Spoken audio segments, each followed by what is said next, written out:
Good day sa ating lahat mga kaibigan. Nandito naman tayo sa ating channel na Mercado Official po.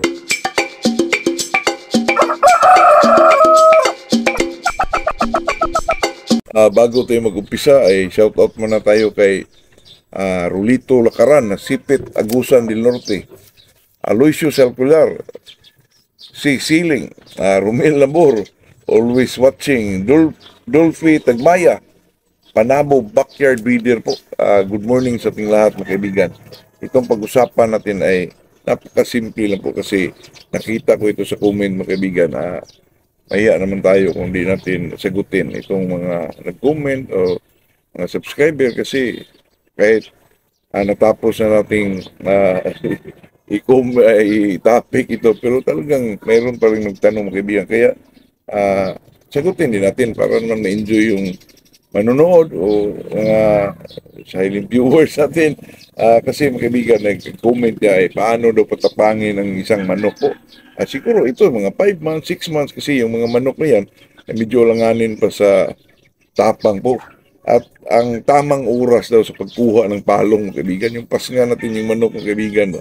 Kaya ito kasing magkuha din tayo ng palong mga kaibigan. Siguraduhin din natin na medyo na siya, mature na mga kaibigan, ang mga 8 months old na talagang ng tapang ng isang manok po. Yung matapang na talaga kasi may experience ako dyan mga kaibigan dati na medyo kulang pa sa tapang. Tapos kinunan ko ng palong po talagang natagalan po bago siya tumapang talagang yung tumapang na ng gusto mga kaibigan, natagalan po kasi siguro nasaktan siya. Napubya yung manok kaya matagal naglaban po. Yun lang. At saka itong manok na patapangin, kaibigan, napakasimple lang po. Huwag lang natin galawin. Lagay lang natin dyan sa cord area o limber man. Tapos, pakitaan mo din ng mga inahin, mga kaibigan, para naman medyo, kasi itong manok para rin tao dyan, mga kaibigan, makikita ng chicks, medyo may siya, magkita ng gilas po. Para, lalo na pag tinaparan mo siya ng isang stagin, tapos sa harap nila may isang inahin, ay talagang madali lang tumapang ang manok. Pero huwag mo munang isabong po kasi katulad ko dati mga kaibigan, bata pa ko, ay 3 months old, ay talagang isabong po kasi para kasing excited tayo mga kaibigan makikita ng mga palo nila po. Lalo na pag mga bata pa, yung mga 4 months old, grabe yan pumapalo mga kaibigan. Napaka ay talagang ganun po. Lalo na pag bata tayo, dati nga mga kaibigan, mga bata po kami, lagyan namin yung pinik ng limonsito mga kaibigan, ilagay namin doon. Talagang ganun po kasi itong sabong na nakaka-enjoy po. Lalo na pag ang manok na po dati mga kaibigan, medyo nawala na tapang, ilagay sa kulungan, lagyan ng sako mga kaibigan para hindi makakita ng manok po para tumapang. Pero pag ikaw medyo na gusto mo lang patapangin yung manok mo sa edad na 5 months, 6 months. At mga manok na ganyan, kaibigan, may mga manok talaga na 5 months pa talagang matatapang na po. Depende kasi sa bloodline yan, kaibigan. Pero yung mga hatches, mayroon namang 6 months, 7 months bago tumapang. Pero pag ang manok, hindi mo lang siya kaibigan, hindi mo lang hawak-hawakan sa limber lang or sa talian lang niya, talagang kusang tumatapang. At saka pagtapang sa manok na yan, talagang wala na hong atrasan yan, kaibigan. Pero pag palagi mong isabong, palagi mong ikahig, nako, baka matagalan maglaban. Kaya kailangan sa mga manok na ganyan, mga stag, biyaan mo lang dyan. Biyaan mo lang siya dyan sa kanyang area para madali lang tumapang po. Medyo pakitain mo ng inahin ng kunti. Ang manok mga kaibigan, depende din sa bloodline yun. Kasi may mga bloodline na yung katulad ng mga sweater. May mga sweater mga kaibigan, 5 months pa, napakatapang na po. 6 months. Sabi nila, ang sweater may takbo daw. Depende lang kasi yun sa anong klaseng sweater na hawakan nila po. Sa akin, wala pa akong nakita ng tumakbo, kaibigan. Sa akin, hawakan lang. Depende lang kasi yun. May iba sa man dyan siguro. Baka lang yan. Sa akin, mga kaibigan, mga manok talaga. Pag medyo eksakto sa alaga, mga 6 months old, mga kaibigan, talagang matapang na yan. 6 papuntang 7 po. At kailangan natin doon na hindi talaga natin palaging hinahawak-hawakan yung mga stag, mga kaibigan, lalo na 5 months old. Pabayaan, kung sa limber lang siya, pabayaan mo lang siya dyan. Makakita yan ng inahin, mga kaibigan, lagay mo sa harapan nila at talagang tumindig yan, mga kaibigan, medyo nagpakitang gilas po.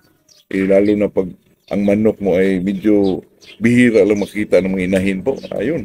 Pero pag ang manok mo kaibigan, palagi mo sinsabong, sabihin ko sa iyo, ay talagang matagalan ho, ano yan, kumapang po. Kasi sa atin naman, bilang isang magmamanok, lalo na pagbata pa tayo, gusto natin makita na yung laban ng isang manok po. Kahit 3 months old, 4 months old, kaya ma-excite yung bata, mga kaibigan, lalo na pag mahilig talaga sa manok. Katulad ko, ay talagang wala pang grade 1 mga kaibigan ano na po, mayroon ako manok. Mga manok Bisaya lang, pero ang pinapakain ko yung corn syrup milk, mga kaibigan, napaka-social po. Kasi ano yan dati sa gobyerno yung feeding sa mga bata, katulad ng may mga nutriban, corn syrup milk, kasi yung mama ko ay guro, katulad ng silang dalawa ng papa ko po, elementary teachers. Kaya medyo nakakuha tayo ng mga sobra. Basain mo yung corn syrup milk, mga kaibigan, ang ganda po.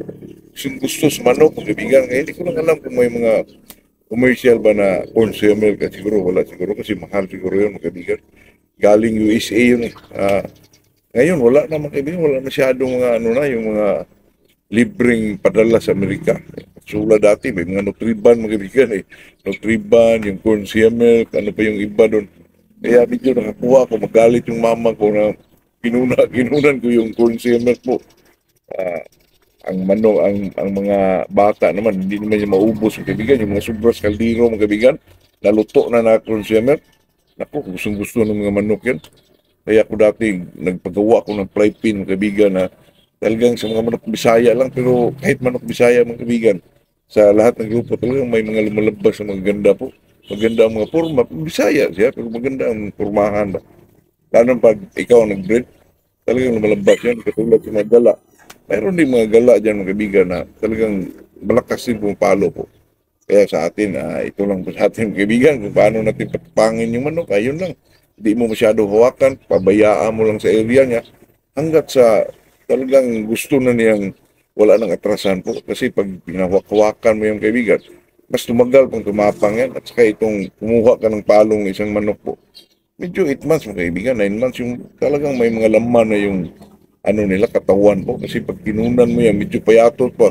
Naku, baka matagal maglaban yan. Yun lang kaibigan, ito'y hindi naman tip. Ito'y talagang usapang magmamanok lang. Mag-comment din kayo kung medyo mali tayo dito kasi tayo may bukas sa lahat ng mga ideas tungkol sa pagmamanok po. Ayan lang po. Good morning sa ating lahat mga kaibigan.